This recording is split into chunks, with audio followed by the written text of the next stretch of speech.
aquí en Guatemala tenemos 1.800 proyectos a diferentes niveles que están parados desde incapacidad de realizarlos, desde falta de mecanismos y más terrible todavía por la corrupción que prácticamente ya se llevaron los fondos y no construyeron ni 1 kilómetro de una carretera, o construyeron escuelas que se están cayendo, o construyeron hospitales que no funcionan.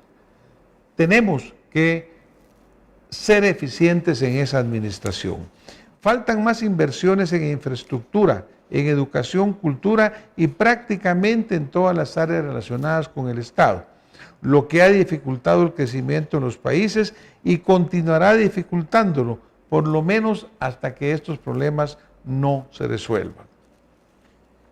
Países como el nuestro tienen todo el potencial de ser verdaderamente buenos con sus hijos, buenos con los guatemaltecos, porque tenemos grandes riquezas naturales.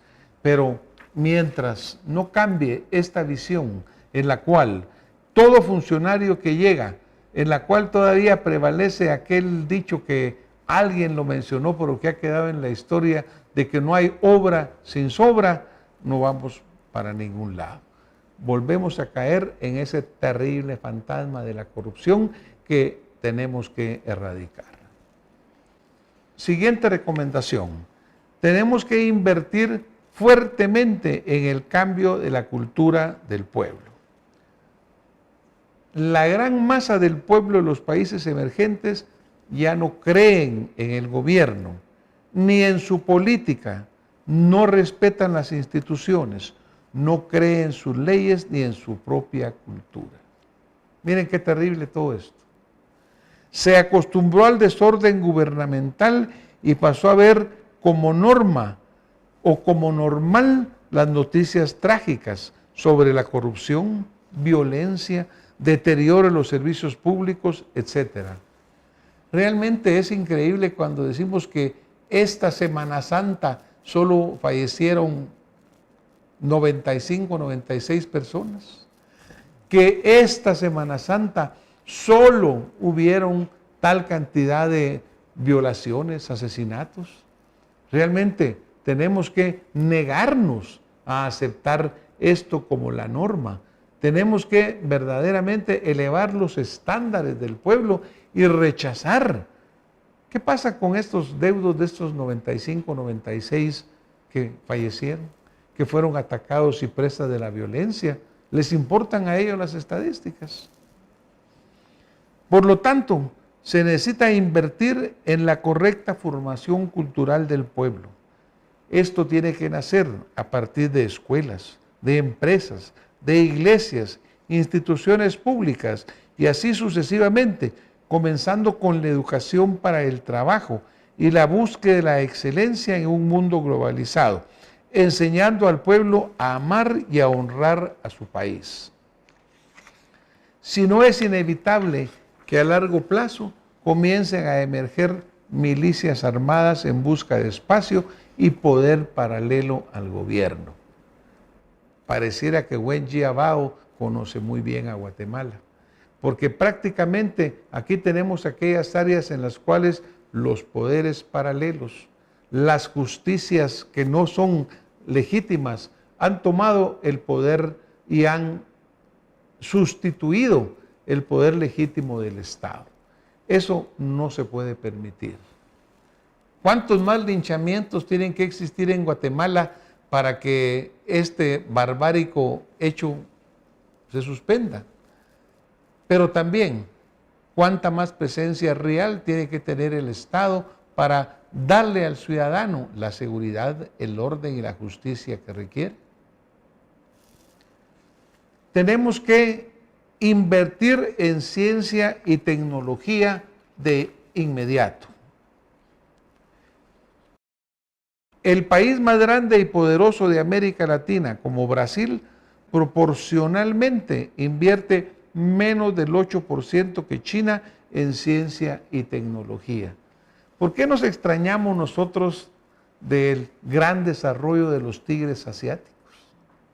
¿Cómo podemos nosotros pedirle al guatemalteco que salga adelante cuando vemos que todos los días se reporta la baja calidad académica, la baja capacidad en matemáticas, en lenguaje, que se produce por una educación deficiente.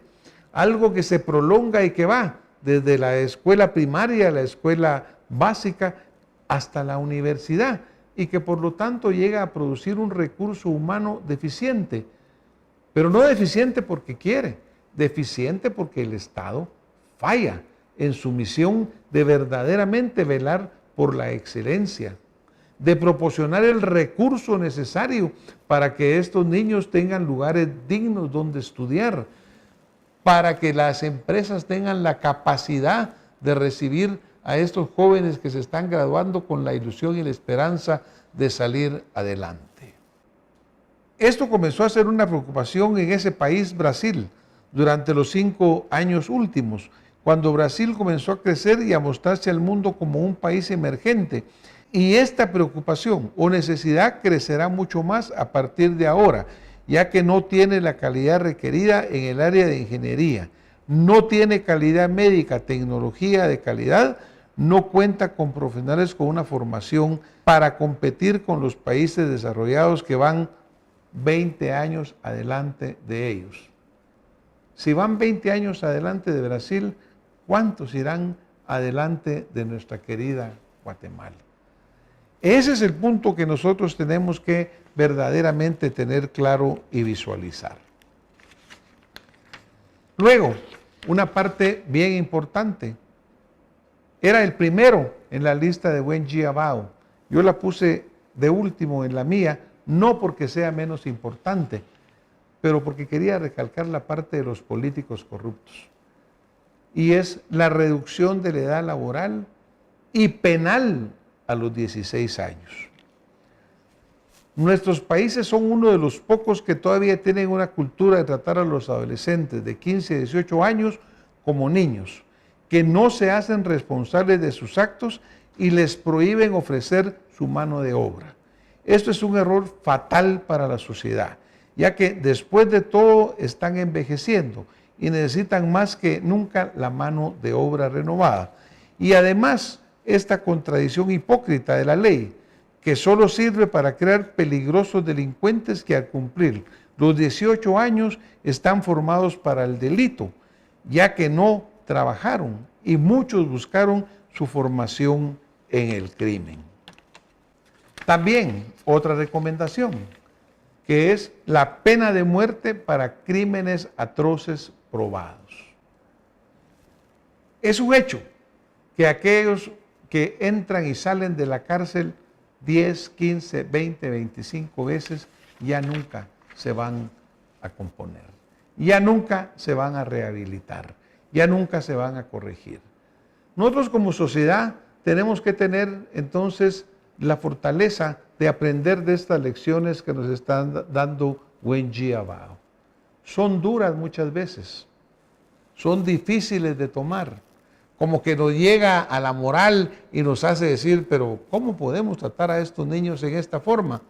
Pero recuérdese usted, estos niños son los sicarios que están asesinando a los pilotos de los buses, que dejan a las familias en una gran tristeza y sumidas en dolor, que paralizan prácticamente a la población que va a trabajar, que atacan a guatemaltecos que salen honestamente a trabajar. Son duras las recomendaciones de Wenji Abao, pero yo se las dejo para que ustedes las analicen y las piensen, para que afrontemos la realidad o tomamos las medidas necesarias, por duras que parezcan, o Guatemala, nuestros países nunca van a salir adelante. Muchas gracias. Nos vemos la próxima semana con más Acción Positiva.